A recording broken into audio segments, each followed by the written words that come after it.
कृपया हरिकीर्तनमूर्तिधरं धरणीभरहारक गौरजनं कृपया हरिकीर्तनमूर्तिधरं धरणीभरहारक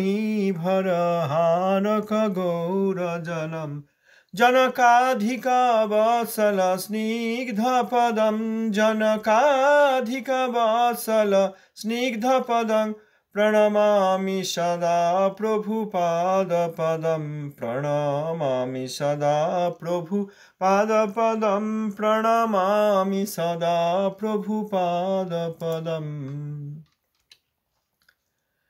जगद्गुरु भगवान शिष्ल भक्ति सिद्धांत सरस्वती गोस्वामी ठाकुर जी की जय। शिष्ल गुरु महाराज जी की जय। दशमदस्तन आचार्य वैष्णव वृंद की जय। भजनानंदी समागत की जय। श्री श्री सच्चिदानंद ठाकुर महाशय श्री श्री हरिनाम चिंतामणि षष्ठ परिच्छेद गुरुबवज्ञा। गत कয়েকদিনে পড়েছি যে শিক্ষাগুরু দীক্ষাগুরু সমান সম্মান, কৃষ্ণ গুরু এবং ভক্তের সমান সম্মান। यस्य देवी पराभक्ति যথা দেবে তথা গুরু তস্যৈতে কথিতঝর্তা প্রকাশন্তে মহাত্মনা।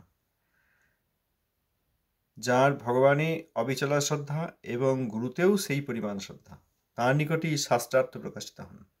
শাস্ত্রের অর্থ পড়াশোনা করে পাণ্ডিত্য দিয়ে ভাষা জ্ঞান দিয়ে ভাষ্য পড়ে এই শাস্ত্রের অর্থ জানা যায় না।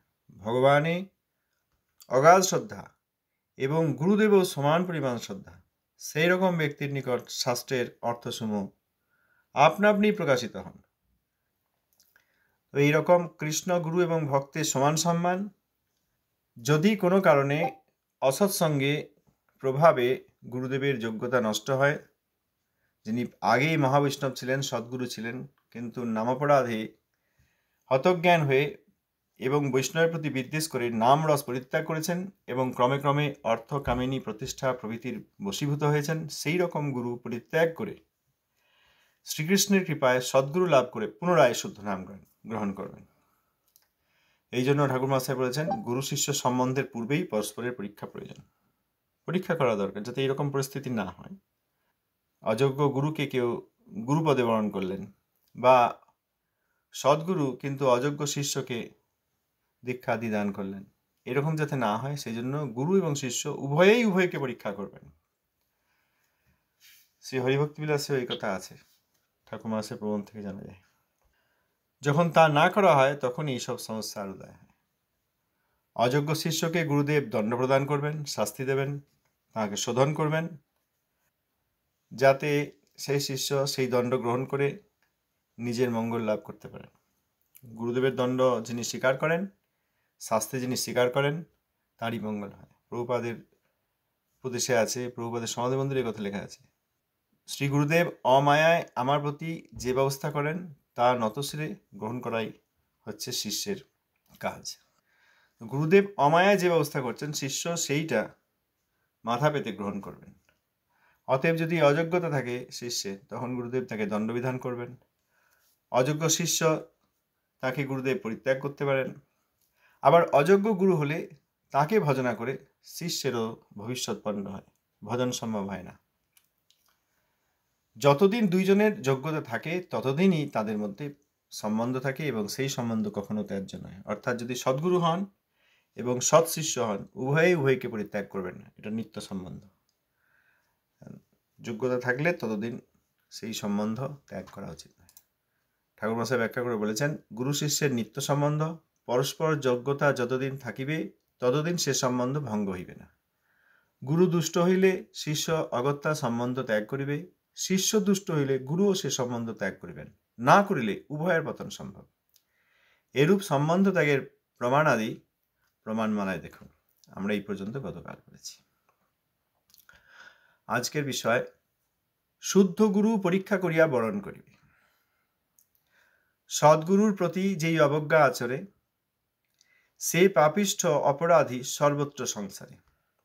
অতএব প্রথমে বিশেষ যত্ন করি শুদ্ধ ভক্তে লইবেন গুরুরূপে বরি। গুরুত্যাগ ক্লেশ যেন কভু নাহি ঘটে, এরূপ চিন্তিলে কভু এরূপ চিন্তিলে কভু না পড়ে সংকটে। গুরু যথা ভক্তিহীন, শিষ্য তার প্রায়, অতএব শুদ্ধ গুরু লবে পরীক্ষায়। সদ্গুরু অবজ্ঞা অপরাধ ভয়ঙ্কর, এই অপরাধে নষ্ট হয় দেবনর। শ্রী ভক্তিনাথ ঠাকুর মহাশয় এখানে ব্যাখ্যা করে বলেছেন, গুরুবরণের পূর্বেই গুরু শিষ্যের পরীক্ষা শাস্ত্রে নির্দেশ করিয়াছেন। এই স্থলে কুলগুরুর অপেক্ষা নাই। কুলগুরু যোগ্যপাত্র হইলে তো কথাই নাই। অযোগ্য হইলে সাধুগুরু অন্বেষণপূর্বক গুরু বরণ করিবে। যদি সকল বস্তু সংগ্রহকালে পরীক্ষা অনুসন্ধানের আবশ্যক হয়, তবে জীবনের পরম বন্ধু গুরুলাভকালে যিনি পরীক্ষা ও অনুসন্ধানে যত্ন না করেন, তিনি নিতান্ত দুর্ভাগা। অযোগ্য কুলগুরুকে তাহার প্রার্থনীয় অর্থ ও সম্মান দিয়া তাহার নিকট হইতে বিদায় গ্রহণ করত সদ্গুরু অন্বেষণ করা আবশ্যক। अयोग्य गुरु का तो हमें पता है कभी जो डिस्कस हो चुका है, लेकिन अयोग्य शिशु जो शिष्य हैं उनके लक्षण क्या होते हैं? অযোগ্য শিষ্য কোনো অন্য উদ্দেশ্যে তিনি এই শিষ্যত্ব গ্রহণ করেছেন। মুক্তি লাভের জন্য হতে পারে, ভোগ লাভের জন্য হতে পারে, গুরুর অনেক সম্পদ আছে, এই গুরুর কাছে গেলে বাকি জীবনে আর চিন্তা নাই, এমন হতে পারে। গুরুর অনেক অনুসরণকারী আছে, অতএব এইখানে গেলে আমারও সুবিধা হবে। তারপর গুরু হচ্ছেন এখন আচার্য, আমারও কিছু পাণ্ডিত্য আছে, আমারও বুদ্ধিমত্তা আছে, আর সবাইকে ব্যবস্থা করে দিয়ে আমিই পরবর্তীকালে এখানকার প্রধান হব, এরকম হতে পারে। আবার প্রাকৃত সংসারে যাতে অসুবিধা না হয় সেই জন্য গুরুর কাছে যেতে পারে। প্রভুপাদ বলেছেন যে একটা পরিবারে যেমন ধোপা থাকে না, যে এই লোকটা হচ্ছে এই পরিবারের ধোপা। দিনে বা সপ্তাহে যখন যা দরকার তাকে ডেকে নেয়, এই যে এসো অনেক কাপড় আছে বা কাপড় দিয়ে আসে। ধোপা থাকে, ধোপা থাকে, নাপিত থাকে, এইবারই নাপিতেই যখন যা দরকার হয় সেই ক্ষৌর কার্য করে দিয়ে যায়। মাথা চুল কেটে দেয়, দাড়ি শেভ করে দেয়, এসব পায়ের হাতের নখ কেটে দেয়। ওই পরিবারের একজন নিযুক্ত নাপিত আছে, ধোপা আছে, নাপিত আছে। এরকম আজকালও দেখা যায় যে ইনি হচ্ছেন পারিবারিক ডাক্তার, কিছু হলেই ডাক্তারের কাছে ছোটে। ইনি হচ্ছেন এই পরিবার বা ব্যবসার একটা উকিল, এই পরিবারের উকিলকে উনি, না আমাদের এই সমস্যা হচ্ছে, চলো উকিলবাবুকে ডাকো, আমাদের উকিলবাবুকে ডাকো। ধোপা, নাপিত, ডাক্তার, উকিল এরা যেমন একটা পরিবারের বিভিন্নভাবে সেবা করে, অনেক লোক এরকম একটা গুরুও রেখে দেন। যখন বিভিন্ন ক্রিয়াকলাপ হবে, গৃহপ্রবেশ হবে, অন্নপ্রাশন হবে, বিবাহ হবে, বার্ষিকী ইত্যাদি অনেক কিছু হবে, কিছু অসুবিধা হবে, সেই সব সময় এই গুরুর কাছে যাও। এইটা হচ্ছে অযোগ্য শিষ্য। হরিভজন ছাড়া অন্য যে কোনো বিষয় যদি চান কোনো শিষ্য, এবং সেই উদ্দেশ্যে কোনো গুরুর কাছে যান, তাহলে সেইটা হবে অযোগ্য শিষ্য। আমাদের বাড়িতে এরকম অনেকে আসতেন তো হরিকথা শুনতে, সকাল বিকাল হরিকথা হতো, 3 ঘন্টা প্রায় হরিকথা, হরিনাম, উচ্চ সংকীর্তন, আরতি, পরিক্রমা 2 বার হতো দিনে। তাতে অনেকে আসতেন, এই হরিকথা শুনতে শুনতে তাদের যখন তত্ত্বজ্ঞানের উদয় হতো, তারা যখন শুদ্ধ ভক্তি কি বুঝতে পারতেন, তখন এই তো কুলগুরু তো কিছুই করছে না, কুলগুরু মাছ মাংসও খাচ্ছে, আবার অনেকে মদ্যপানও করছে, আবার যবনের সঙ্গে ঘরের সন্তানদের বিবাহ দিয়েও দিয়েছে। যাই হোক, এই কুলগুরু তো হরিভক্তিতে সহায়তা করতে পারবেন না, এটা যখন বুঝতে পারতেন তারা, তাহলে আমরা এখন কি করব? তখন এই শাস্ত্রের বিধান অনুসারে বাবা তাদের বলতেন যে ওনার যা প্রাপ্য প্রণামী ইত্যাদি একবার দিয়ে দিন, তারপর পরিত্যাগ করে এই শুদ্ধ গুরুর অন্বেষণ করুন। তখন মঠে অনেক শুদ্ধ বৈষ্ণব ছিলেন, যারা আচার্য ছিলেন, তাদের কাছে নিয়ে গিয়ে তাদের দীক্ষার ব্যবস্থা করে দিতেন। এই যে বলছেন ঠাকুরমশাই, অযোগ্য কুলগুরুকে তাহার প্রার্থনীয় অর্থ সম্মান দিয়া তাহার নিকট হইতে বিদায় গ্রহণ করত সদ্গুরু অন্বেষণ করা আবশ্যক। কারণ অযোগ্য কুলগুরু তারা তো এইটাই চাইছেন, শিষ্য আমাকে চাল ডাল দেবে, এটা দিত ওরা, সপ্তাহে মাসে এক সময় থাকতো, চাল ডাল কিছু দিয়ে আসতো, হাতে কিছু টাকা দিয়ে আসতো, কিছু ফল দিয়ে আসতো, ঠিক আছে তিনি এইগুলোই চান, আর একবার এনাকে যা দেওয়ার দিয়ে দিন, তারপর পরিত্যাগ করে চলে আসে। এই হচ্ছে ঠাকুর মহাশয়ের শিক্ষায় সাক্ষাতে দেখার সৌভাগ্য হয়েছে, অনেকে করেছেন। শুদ্ধ গুরু পরীক্ষা করে বরণ করতে বলছেন। পরীক্ষা করতে হবে, পরীক্ষা সাধারণত করা হয় না। অনেক লোকে শিষ্যত্ব গ্রহণ করেছে, অনেক অনুসরণকারী আছে, মন্দির আছে, মঠ আছে, হাতে দণ্ড আছে, বাস সবাই বলেছে গিয়ে দীক্ষা নিয়ে নিয়েছে, নিজে আর পরীক্ষা করেন নাই। পরীক্ষার প্রয়োজনীয়তা আছে, গুরুকে পরীক্ষা করতে হবে। সদ্গুরুর প্রতি যিনি অবজ্ঞা করেন তিনি পাপিষ্ঠ এবং অপরাধী। শুদ্ধ বৈষ্ণব মহাবৈষ্ণব যিনি গুরুদেব, সদ্গুরু, আবার কেউ কেউ নামই নিয়ে নিয়েছে সদ্গুরু, প্রাকৃতকাণ্ডেই তাদের সব আনাগোনা, শুদ্ধ ভক্তির সঙ্গে কোনো সম্বন্ধ নেই, কিন্তু নাম সদ্গুরু। এবার কি করবেন? কিন্তু মহাবৈষ্ণব, শুদ্ধ বৈষ্ণব যিনি বৈষ্ণবগণের প্রধান, যার যোগ্যতা আছে, এরকম শুদ্ধ বৈষ্ণব সদ্গুরুর প্রতি যদি কেউ অবজ্ঞা আচরণ করেন তাহলে তিনি পাপিষ্ঠ এবং অপরাধী। পাপিষ্ঠ জাগতিক অর্থে, আর অপরাধী বৈষ্ণব সমাজে অর্থাৎ পারমার্থিক অর্থে। তিনি যাই করুন সংসারে তিনি পাপিষ্ঠ এবং অপরাধী। অতএব সদ্গুরু যদি হন, পরীক্ষা করে যদি বোঝা যায়, তার প্রতি আর অবজ্ঞা করা যাবে না। তার আদেশ, তার প্রদত্ত প্রসাদরূপ শাস্তি, তার শিক্ষা, এসবের আর অবজ্ঞা করা যাবে না। শুদ্ধ বৈষ্ণব গুরু তার প্রতি অবজ্ঞা আচরণ করলে তিনি পাপিষ্ঠ এবং অপরাধী। অতএব প্রথমেই বিশেষ যত্ন সহকারে শুদ্ধ ভক্তকে গুরুরূপে বরণ করবেন। এটা যখন হয় না, অবৈষ্ণব বা যিনি শুদ্ধ বৈষ্ণব নন, যিনি বিশেষ মধ্যমাধিকারী বা উত্তমাধিকারী নন, এইরকম ব্যক্তিকে লোকের কথা শুনে বা দেখে ভালো লেগে যায়, অনেকে দেখেই, অনেকে বলে আমি দেখেই এনাকে বুঝতে পেরেছি ইনি গুরু। তাদের দর্শনের উপর তাদের কত ভরসা, যে আমি দেখেই বুঝি, খুব আকর্ষণ এসে গেছে, খুব শ্রদ্ধা এসে গেছে। আবার একজন এখানে বলতেন, আমি সাক্ষাতে দেখার আগেও এনাকে কোথাও দেখেছি, হয় না, মানে স্বপ্নে দেখেছি বা হৃদয়ে দেখেছি, এরকম ধারণা। এই করে একটা মিথ্যা ভাবনা নিয়ে তাকে জোর করে একটা শ্রদ্ধা করার ইচ্ছা, এরকম ব্যক্তি ছিল। তারপর কয়েক বছর এই হরিকথা আমাদের গুরুবর্গের হরিকথা শুনতে শুনতে তারা সেই গুরুদেবকে পরিত্যাগ করেছেন, এরকমও আছে। প্রথমে এসে বলেছিল যে আমি না কোথাও এনাকে দেখেছি, দীক্ষার আগেও স্বপ্নে এসেছিলেন বা হৃদয়ে এসেছিলেন, কিন্তু তারপরে সাক্ষাতে গিয়ে দেখলাম এই তো ইনি, তখন আমি চিনতে পেরে গেলাম। বাপরে, ওনার চিনতে পারার খুব ক্ষমতা। তারপরেই অনেক বছর এই আমাদের প্রভুপাদের শিক্ষা আদি শ্রবণের পর তারা সেই ব্যক্তিকে পরিত্যাগ করেছেন। মানে কিভাবে আরোপ করা হয়েছে, শ্রদ্ধার আরোপ হয়, যেখানে শ্রদ্ধা করার কোনো যুক্তি নাই, প্রয়োজন নেই, কারণ নাই, সেই রকম ব্যক্তিকে শ্রদ্ধা করার জন্য একটা শ্রদ্ধা আরোপ করা হয়। যেমন দোষ আরোপ করা হয়, গুণ আরোপ করা হয়। দোষ নাই কিন্তু আরোপ করা হয়, এরকম হয় অনেক ক্ষেত্রে। ওর দোষ নাই, ওকে চোর নয়, চুরি করে নাই, তবু তাকে জোর করে চোর সাজিয়ে দেওয়া হচ্ছে, চুরির অপবাদ দেওয়া হচ্ছে। অপবাদ মানে কি, সত্যিকার সে করে নাই। সেরকম গুণেরও আরোপ করা হয়, ইনি একবারে ভগবানের অবতার, ইনিই হচ্ছেন মহাবৈষ্ণব, এইসব। তো এইরকম করে গুরুবরণ হয় না। শুদ্ধ ভক্ত খুব ভালো করে বিশেষ যত্নের সঙ্গে পরীক্ষা করে দেখতে হবে ইনি শুদ্ধ ভক্ত কিনা, তারপর সেই ব্যক্তিকে গুরুপদে বরণ করতে বলছেন। তাহলে আর ওই মিথ্যা গুণারোপ আর মিথ্যা শ্রদ্ধার আরোপ করে পরে ঠকতে হবে না। কারণ পরে আবার যদি সৌভাগ্যক্রমে শুদ্ধ ভক্তের সঙ্গ হয়, শুদ্ধ শাস্ত্রের শ্রবণ হয়, তখন বোঝা যাবে যে আরে এ তো ভুল হয়েছে, তখন আবার সহজে ছাড়তে পারেন না।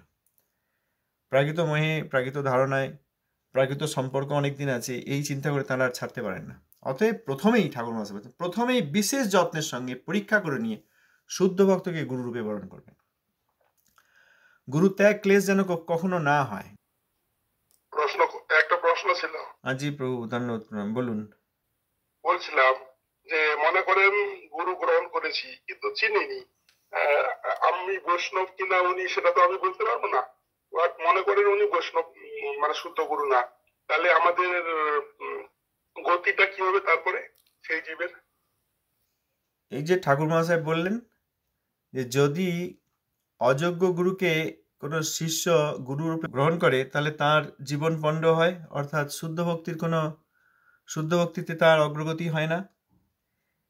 এবং যেহেতু তিনি অযোগ্য গুরু, তিনি এখন অভক্তি সম্বন্ধে, ভুক্তি মানে ভোগ সম্বন্ধে, ত্যাগ সম্বন্ধে যা বলবেন সেই সব করবেন, ফলে তার সংসার গতি হয়।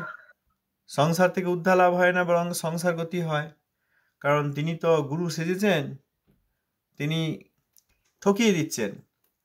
এখন এই প্রাকৃত জগতে যেরকম হয়, আমি একটা দোকানে গিয়ে সোনা কিনতে গেলাম, তারপর দেখা গেলো যে দোকানটা ভুয়ো, ভালো নয়, তা সে আমাকে সোনার নামে কাঁসা বিক্রি, পিতল বিক্রি করে দিল সোনার রং করে। তখন কি হয়, আমরা ঠকে যাই। তাই একটি জীবন এখন এখানে শুদ্ধ ভক্তির সন্ধান না করে আমরা আবার অযোগ্য গুরুকে গুরু করে ঠকে যাব। শুদ্ধ ভক্তিতে তো কোনো উন্নতি হবেই না, কারণ তিনি দিতে পারবেন না। যেগুলো ভক্তি বিরোধ কাজ, যে হ্যাঁ, যেগুলো ভক্তি বিরোধ কাজ, সেইগুলো কি ভক্তি মনে করবো? এটা তো জগতে হচ্ছে সব জায়গায়। গুরুবর্গের প্রতি অবমাননা, প্রভুপাদকে অসম্মান, প্রভুপাদের গণকে অসম্মান আসছে কোথা থেকে? এই অযোগ্য গুরুর শিষ্যত্ব হেতু। অতএব অযোগ্য গুরুকে গুরু করলে এই অবস্থা। হ্যাঁ প্রভু বলুন। কিন্তু কথা হচ্ছে যে এক জায়গায় আমি দেখেছিলাম যে গুরু যেমনই হোক, আপনার বিশ্বাসটা যদি ঠিক থাকলে তাহলে আপনি ঠিক জায়গায় পৌঁছাবেন। তো আমাদের বিশ্বাস তো আছে। আপনি কোথায় দেখেছিলেন? একটা মহারাজি পাঠ করেছিল। মহারাজ পাঠ করে থাকতে পারেন, যদি আমাদের গুরুবর্গের কথার সঙ্গে মিল না থাকে সেগুলো শোনার কোনো দরকারই নেই। আমার বিশ্বাসের কোনো গুরুত্ব নাই যদি সঠিক বস্তুতে বিশ্বাস না হয়। আমি ওই তো উদাহরণটা দিলাম যে একটা ভুল দোকানে, একটা ঠকবাজের দোকানে গিয়ে সোনা কিনে নিলাম, আমার বিশ্বাস এইটাই সোনা, তাহলেই হবে। আমার স্থির বিশ্বাস, ভালো লোক যে বিক্রি করলো, হাসছিল, কথা বলছিল, তার কথায় আমার খুব বিশ্বাস জন্মেছে। আমি মন্ত্র তো ঠিক পেয়েছি, মন্ত্রটা পেয়েছি, সেটা তো আমাদের পূর্ব আচার্যদের দেওয়াই মন্ত্র। না, সেই মন্ত্র যদি তিনি সিদ্ধ না হন তাহলে সেই মন্ত্রে কোনো ফল হবে না। তিনি যদি বৈষ্ণব অপরাধী হন, তিনি যদি গুরুবজ্ঞাকারী হন, তাহলে গুরুদেবের শুদ্ধ আচার্যের দেওয়া মন্ত্র তার ফল হবে না, কারণ গুরুর আদেশ মানছেন না। অতএব গুরুবর্গের কথা থেকে সরে চলে এসেছি, আর গুরুদেবের মন্ত্রটা কাজ করে যাচ্ছে, কি করে হবে? সিদ্ধ হয়েছেন এরকম বৈষ্ণবের কাছ থেকে মন্ত্র পাইনি। মন্ত্রটা কোনো এমনি প্রাকৃত শব্দ নয় যে কেউ যে কাউকে দিয়ে দিতে পারে। মন্ত্র অপ্রাকৃত শব্দ। মন্ত্র মানে ভগবান। মন্ত্র মানে ভগবানের কাছে আমি একটা মিনতি জানাচ্ছি। আর নাম, মন্ত্রের মধ্যে নাম আছেন, এই নাম হচ্ছেন ভগবান। মন্ত্রের নাম না থাকলে সেই মন্ত্রের কোনো শক্তি নেই। অতএব যেসব মন্ত্র আমরা পাই তার মধ্যে ভগবানের নাম আছে। ভগবানের নাম আছে মানেই ভগবান। ভগবানের নামযুক্ত মন্ত্র দ্বারা আমরা ভগবানকে প্রার্থনা জানাই। আর ভগবানের নাম যখন, মহামন্ত্র যখন গ্রহণ করি, ভগবানের নাম ধরে যখন ডাকি, তখন স্বয়ং ভগবানকে ডাকি। অতএব অযোগ্য ব্যক্তি, তাঁর গুরুদেব যোগ্য হলেও অযোগ্য ব্যক্তি যেহেতু তিনি নিজে সিদ্ধি লাভ করেন নাই, অতএব সেই মন্ত্রে ফল হয় না।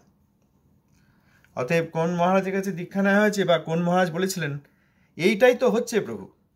মহারাজ হয়ে, আচার্য হয়ে তারা যে যা খুশি বলছেন, গুরুবর্গের কথার সঙ্গে মিল নাই তবু বলে যাচ্ছেন। এইগুলো আমরা আবার শুনছি।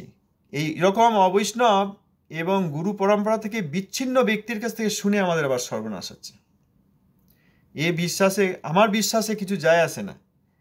এরকম ছিল, দেখা যেত এই প্রাকৃত কর্মকাণ্ডে একটি অনুষ্ঠান হচ্ছে, যজ্ঞের মতো হচ্ছে, সেখানে গরু নিয়ে আসা হতো, দিয়ে গরুর লেজটা ধরতো। এরকম আপনারা কেউ দেখেছেন কিনা জানি না, ছোটবেলায় গরুর লেজটা ধরতো। এবার কি হচ্ছে না, এই গরু আমাকে উদ্ধার করে দেবে। হ্যাঁ, গোমাতা ঠিক আছে, হ্যাঁ, তাহলে গোমাতা ঠিক আছে, সম্মানিয়া, তার দুধের দ্বারা ভগবানের সেবা হতে পারে, কিন্তু গরুর লেজ ধরে আমি উদ্ধার লাভ করে যাব? কারণ গরু যে ব্যক্তি, যে আত্মা, তিনি এখনো হয়তো উদ্ধার লাভ করেন নাই, তিনি আমাকে কী করে উদ্ধার করবেন? এইরকমই প্রকৃত শুদ্ধ বৈষ্ণব পরম্পরায় কোনো আচার্যের কাছ থেকে দীক্ষাদি বা শিক্ষাদি গ্রহণ করেও যদি নিজে তিনি পালন না করেন, আবার তিনি যদি গুরু হয়ে বসে যান, তার আদেশে, উপদেশে, তার মন্ত্রে কখনো এইসব শিষ্যদের মঙ্গল হবে না। তাহলে তো সহজিয়া, কুলগুরু এরাও তো মন্ত্র দিচ্ছেন, এখানে তো সে কথা নিষেধ করা আছে।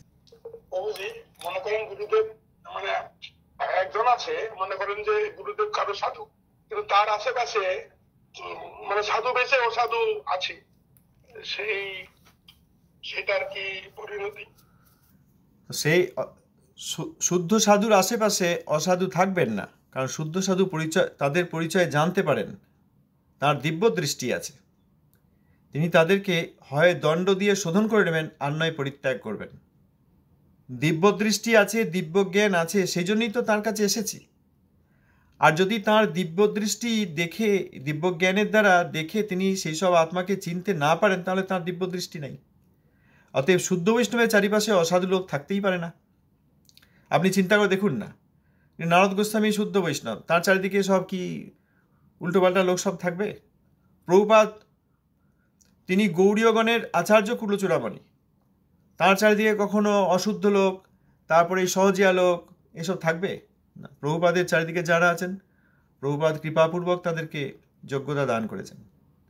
এরকম শুদ্ধ বৈষ্ণবের চারিদিকে কখনো অশুদ্ধ এরকম অবৈষ্ণব ব্যক্তি, ঠক ব্যক্তি থাকতেই পারে না। কিন্তু দেখা যায় প্রভু যে শুদ্ধ বৈষ্ণবের তার কাছে সাধু ছেড়ে অসাধুরা রয়েছে, প্রমাণ দেখাবো, সব কথারই প্রমাণ আছে যে তিনারা যে অসাধু। সাধু সেজে এবং তাকে যথাযোগ্য সম্মানও করা হচ্ছে তাদেরকে। মনে করেন একটা শুদ্ধ বৈষ্ণব, হ্যাঁ, এবং তার চারিপাশে যে যারা রয়েছে তারা বৈষ্ণব নয়। বৈষ্ণব নয় কি করে, আমরা কি করে চিনবো না? তার প্রমাণ রয়েছে। বৈষ্ণব কোনোদিন খারাপ কাজ করতে পারে না, বৈষ্ণব কোনোদিন পান গুটকা খেতে পারে না, পারে না। পারে কি? আপনাদের গৌড়ীয় বৈষ্ণবে আছে প্রভাতে ধারে কেউ পান গুটকা খায়? না না, নেই। না, নেই।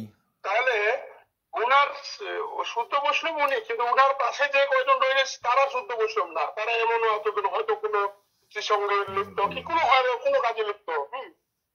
তাহলে এরা তো শুদ্ধ বৈষ্ণব না, কিন্তু সাধু তো শুদ্ধ।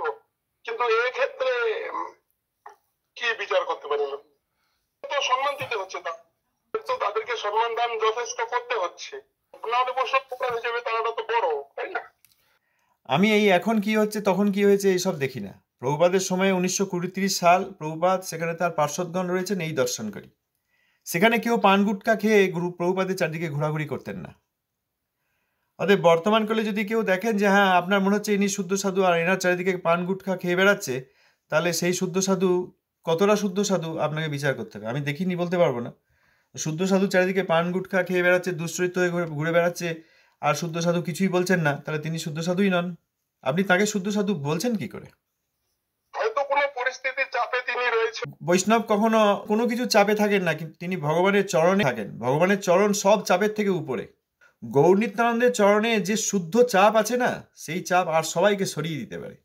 অতএব যিনি গৌর নিত্যানন্দের চরণের ছায়ায় আছেন, সেই ছায়ার ক্ষমতার বলে তিনি কোনো পরিস্থিতির চাপে পড়েন না, তিনি নিরপেক্ষ থাকেন। যদি নিরপেক্ষ না হন তিনি শুদ্ধ বৈষ্ণব নন। যিনি নিরপেক্ষ তিনি শুদ্ধ বৈষ্ণব, তিনি কোনো চাপে থাকেন না। কখনো কোন জিনিসটা শাস্ত্রবিরুদ্ধ, তত্ত্ববিরুদ্ধ, সেই জিনিসের কোনো চাপ তিনি গ্রহণ করেন না। মাধবেন্দ্র পুরীপাদ চাপ গ্রহণ করেন নাই, মহাপ্রভুর কোনো পার্শ্বদ চাপ গ্রহণ করেন নাই, প্রভুপাদ কোনো চাপ গ্রহণ করেন নাই। কত অত্যাচার হয়ে গেছে নবদ্বীপ পরিক্রমার সময়। পোড়ামাতলায়, নবদ্বীপের মধ্যে পোড়ামাতলায় কত কি হয়ে গেছে। চাপ গ্রহণ করেছেন? কোনো চাপ গ্রহণ করেন নাই। কারণ ভগবানের চরণের ছায়ার এত শক্তি যে জগতের কোনো চাপ দেওয়া ব্যক্তি, শক্তিশালী ব্যক্তি, তারা কিছুই করতে পারেন না। যেখানে দেখা যাচ্ছে করতে পারেন সেখানে শুদ্ধ ভক্তির অভাব আছে। তাহলে এখন আমাদের কি মনে করেন তাদের কাছ থেকে দূরে সরে যাওয়া উচিত? অবশ্যই, অবশ্যই তাদের কাছ থেকে অনেক দূরে সরে থাকা উচিত। তাদের কাছ থেকে অনেক দূরে সরে থাকার উপায় এই গুরুবর্গের গ্রন্থাদি পাঠ, শ্রবণ কীর্তন। গুরুবর্গের শিক্ষা, শ্রবণ কীর্তন, এই যে আমরা এখন শ্রী হরিনাম চিন্তামণি পড়ছি গুরুবর্গ সম্বন্ধে, এই গ্রন্থের এত শক্তি যে আমরা যদি সঠিকভাবে শ্রবণ বা কীর্তন করি তাহলে এই সব চাপ আমাদের কিছু করতে পারবে না। আর যারা চাপের দ্বারা মুহ্যমান হয়ে যাচ্ছেন তাদের থেকে আমাদেরকে সরিয়ে দেবে। এছাড়া আমাদের আর উপায় নেই, না হলে আমাদের সব অসৎসঙ্গ হবে। আর কিছু বলবেন প্রভু? বলার থাকলে আপনি বলতে পারেন। এসব বৈষ্ণবতাই নয়। বর্তমান তো অবস্থায় বুঝতেই পারছেন, সকলে সাধুর স্নেহে মুগ্ধ। ওই দুর্যোধনের স্নেহে, যেমন তার পিতা মানে খারাপটা জেনেও জানে খারাপ, এটা ভালো না, কিন্তু তাকে সাথ দিয়েছিলেন। সময় এখন সাধুগুলো জানিয়েছে খারাপ জিনিসটা জানে সবাই, কিন্তু সেটাকে সাপোর্ট করা হচ্ছে। বর্তমান মানে কি? যেটা হচ্ছে এখন বা বর্তমান, এটার মানে কি? এটা একটা প্রাকৃত সময়ের স্কেল, প্রাকৃত সময়। শুদ্ধ বৈষ্ণব এই জগতেই থাকেন না, প্রাকৃত জগতেও থাকেন না, প্রাকৃত সময়ের অধীন নন তিনি। তাহলে আমরা বর্তমান দেখতে যাব কেন? আমরা গুরুবর্গকে দেখব। প্রভুপাদ বর্তমান। এমন তো নয় যে প্রভুপাদ 100 বর্ষ আগে এসেছিলেন, এখন আর নেই, এখন এদেরকেই দেখতে হবে, তা তো আর নয়। প্রভুপাদ এখনো আছেন। যাদের তত্ত্বজ্ঞান আছে তারা প্রাকৃত চোখ বন্ধ করলেই প্রভুপাদকে দেখতে পাবেন। আমরা একে ওকে দেখে বেড়াবো কেন? কাউকে দেখি না, আমরা এখানে কাউকে দেখি না। আমরা পরিবার পরিজন দেখি না, আমরা প্রতিবেশী দেখি না, আমরা দেশবাসী দেখি না, আমরা ভণ্ড দেখি না, আমরা তথাকথিত সাধক দেখি না। আমরা একমাত্র প্রভুপাদ আর তাঁর গণকে দেখি। প্রভুপাদের যাঁরা একান্ত অনুগত এবং নিরপেক্ষ তাদের দেখি। নিরপেক্ষতা না হলে কখনো বৈষ্ণবতা হয় না। অতএব আমরা এখন কি দেখেছি, আপনি নিজেই বললেন প্রমাণ রয়েছে, চারিদিকে সব অসাধুর দল, অসাধুদের প্রমাণ রয়েছে, আর যার চারিদিকে তাকে আপনি শুদ্ধ সাধুর বলে দিচ্ছেন, তার প্রমাণ কি নয়? আপনি বললেন একজন শুদ্ধ বৈষ্ণব, কিন্তু তার চারিদিকে সব অসাধুরা ঘুরে বেড়াচ্ছে, পরিস্থিতির চাপে শুদ্ধ বৈষ্ণব দুমড়ে মুচড়ে যাচ্ছেন। প্রমাণ রয়েছে চারিদিকে সব অসাধু রয়েছে, আর তিনি যে শুদ্ধ সাধু তার প্রমাণ কোথায় পেলেন? পাওয়াই যাচ্ছে না, বৈষ্ণব পাওয়াই যাচ্ছে না, এমনি মধ্যম অধিকারী পাওয়া যাচ্ছে না। উত্তমের কথা এখন রেখে দিন, খুব কম, নেই তা নয়। অতএব আমরা কি দেখছি আর এখন কি পাওয়া যাচ্ছে? আমরা বর্তমান জগতের কোনো খরিদ্দার নই যে জগৎ যা দেবে আমরা তাই নেব। আমরা এই বর্তমান প্রাকৃত জগতের প্রাকৃত সময়ের অধীন নই যে প্রাকৃত সময়ে বর্তমান বলে যা দেবে তাই নেব। আমরা নেবই না। আমরা 1920 সালে বাস করি, এবং সত্যি কথা বলতে এই 1920 সাল কোনো একটা নির্দিষ্ট সময় নয়।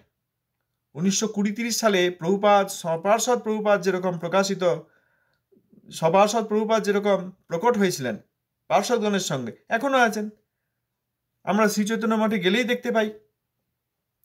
এখন চৈতন্য মঠে আমাদের যাওয়া হচ্ছে না, সেটা আলাদা কথা। যারা যেতে পারছেন না তাদের কথা আলাদা, যারা যেতে পারছেন তারা প্রভুপাদকেই দেখছেন, প্রভুপাদের পার্শ্বদগণকে দেখছেন। এখানে ঠাকুর মশাই বললেন, অতএব প্রথমেই বিশেষ যত্ন করে শুদ্ধ ভক্তকে গুরুরূপে বরণ করলেন। এখানে ঠাকুর মশাই খুব বড় করে সুন্দর করে ব্যাখ্যা করে বলে দিলেন যে গুরুবরণের আগেই গুরু শিষ্যের পরীক্ষা শাস্ত্রে নির্দেশ করেছেন। আমরা খুব সহজেই বলে দিচ্ছি চোখ বন্ধ করে, হ্যাঁ ইনি শুদ্ধ সাধু। কোথায় পরীক্ষা করা হয়েছে? কৃষ্ণৈক শরণ। শুদ্ধ সাধুর সর্বলক্ষণ কি? কৃষ্ণৈক শরণ। তিনি কৃষ্ণৈক শরণ। যদি বলেন যে পারিপার্শ্বিক চাপে তাকে সব করতে হচ্ছে, তা আমাদের কৃষ্ণৈক শরণ নন। যারা আইন ভঙ্গকারী তাদের চাপে সাধু কিছু করেন না, আবার আইনের যারা বিশারদ, উকিল বিচারক, তাদের চাপেও সাধু কিছু করেন না। যদি বর্তমান জগতে কোনো বিচারক আদেশ দেন যে এই করতে হবে তাই করতে হবে, সাধু যদি দেখেন যে এর মধ্যে অশাস্ত্রীয় কথা রয়েছে, তিনি গ্রহণ করেন না। অতএব আইন যারা ভঙ্গ করছেন তাদের চাপ সাধুর উপর পড়ে না, আর যারা আইনের রক্ষক তাদের চাপেও প্রভু কিছু করেন না, মহাবৈষ্ণব কিছু করেন না। কারণ তিনি নিত্যানন্দের পদছায়ায় আছেন। অতএব পরিস্থিতির চাপে তার সাধুতার কিছু অভাব দেখা যাচ্ছে, তিনি প্রকৃত সাধু নন। তিনি সাধক হতে পারেন, হ্যাঁ কোনো সাধক হতে পারে।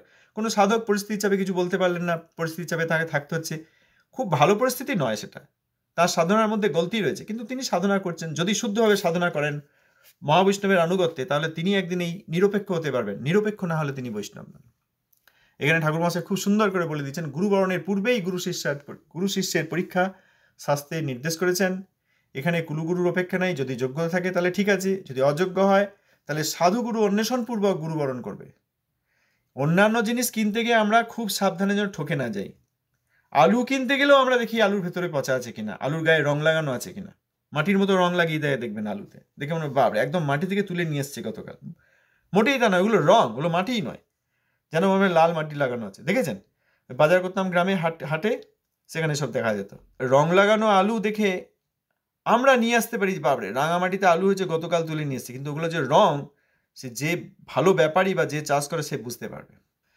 তা আলু কিনতে গেলেও আমরা সেটা দেখে নিই, টমেটো কিনতে গেলে দেখে নিই।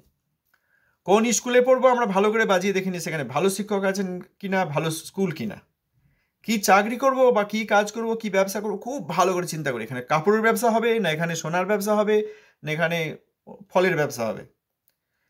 তারপর সোনা দানা কিনতে গেলে ভালো দোকানে যাই, মুহুরি চেনে তাকে, যাকে বিশ্বাস করি তাকে নিয়ে গিয়ে দেখি, দেখুন তো এটা খাঁটি সোনা কিনা, আমাকে ঠকাচ্ছে কিনা, কতটা খাদ আছে এর মধ্যে। তাহলে ঠাকুর মশাই বলছেন, যদি এই প্রাকৃত সব বস্তু সংগ্রহ করার সময়ে পরীক্ষা অনুসন্ধান করা হয়, তাহলে জীবনের পরম বন্ধু যার সঙ্গে নিত্য সম্বন্ধ হবে, যিনি সিদ্ধ হবেন এবং আমাকেও সিদ্ধি প্রদান করার ক্ষমতা আছে তাঁর, অনর্থাদি আমার নষ্ট করে দেবেন এবং কিভাবে ভজন করতে হয় বলবেন, এবং তার দ্বারা আমিও সিদ্ধ হব এবং সিদ্ধ গুরু এবং আমারও সিদ্ধি হবে, এবং নিত্যকাল আমাদের সম্বন্ধ থাকবে। নিত্য ধামে গিয়ে আমরা সেই গুরুদেবের অধীনে সেবা করব। প্রভুপাদের গণ সকলে নয়নমণির অধীনে সেবা করেন। এই এক জন্মের ব্যাপার, 1920 সালের ব্যাপার, নিত্যকালের ব্যাপার। অতএব ঠাকুর মশাই বলছেন, জাগতিক বস্তু সংগ্রহ বা ক্রয় বিক্রয়ের সময় আমরা যেমন পরীক্ষা এবং অনুসন্ধান করি, খুব ভালো করে বিচার করে নিই। একটা বিয়ে দিতে গেলে খুব ভালো করে পাত্র সম্বন্ধে খুব ভালো করে জানা হয়। তার কোথায় বাড়ি, কি পড়াশোনা করেছে, কেমন পরিবেশ, পরিবার কেমন, তার কেমন দোষ গুণ ইত্যাদি। আবার পাত্রীও সেরকম, পাত্রী কেমন, তার বাড়ি কেমন, কিভাবে বড় হয়েছে, কি কি সব। একজন পাত্র পাত্রী যারা এই জীবনে বিবাহ বন্ধনে বদ্ধ হবেন, বিবাহ বিবাহ করবেন, তাদের সম্বন্ধে আমরা এত বিশেষভাবে পরীক্ষা যত্ন খবরাখবর নিই, তাহলে জীবনের পরম বন্ধু যিনি নিত্যকাল আমাদের প্রভু হবেন, সেই রকম গুরু লাভের সময়, গুরুর অনুসন্ধানের সময় আমরা কেন বিচার করব না? বিশেষ রূপে আমাদের করা দরকার। যদি অনুসন্ধান না করেন তাহলে তিনি নিতান্ত দুর্ভাগা। কেবল কার কাছ থেকে দীক্ষা নেওয়া হচ্ছে তাই নয়, কোথায় শ্রবণ করা হচ্ছে, কার সঙ্গে সঙ্গ করা হচ্ছে, কাকে বাড়িতে আমন্ত্রণ করে প্রসাদ দেওয়া হচ্ছে, কাকে গিয়ে প্রণাম করা হচ্ছে, কার সঙ্গে গিয়ে এইসব কথা আলোচনা করা হচ্ছে, এগুলো খুব ভালো করে বিচার করে না করলে আমাদের ভজন সম্ভব নয়। বলছেন ঠাকুর মশাই, খুব ভালো করে পরীক্ষা অনুসন্ধান না করলে, যত্নের সঙ্গে পরীক্ষা এবং অনুসন্ধানের যত্ন না করেন, তিনি নিতান্ত দুর্ভাগা। যদি এরকম হয়ে থাকে, সেরকম অযোগ্য ব্যক্তিকে তার প্রার্থনীয় অর্থ আদি কিছু থাকলে দিয়ে বিদায় করে, আবার তখনই বিদায় করে তারপর অনুসন্ধান করে সদ্গুরু অনুসন্ধান করে দীক্ষা নেওয়া উচিত। সদ্গুরু অনুসন্ধান করে, সদ্গুরু অনুসন্ধান কীভাবে সম্ভব? এই গ্রন্থ পাঠের মাধ্যমে, শাস্ত্রীয় সাধুসঙ্গের মাধ্যমে। শাস্ত্র বলে দেবেন কে সদ্গুরু, কে পরম বৈষ্ণব।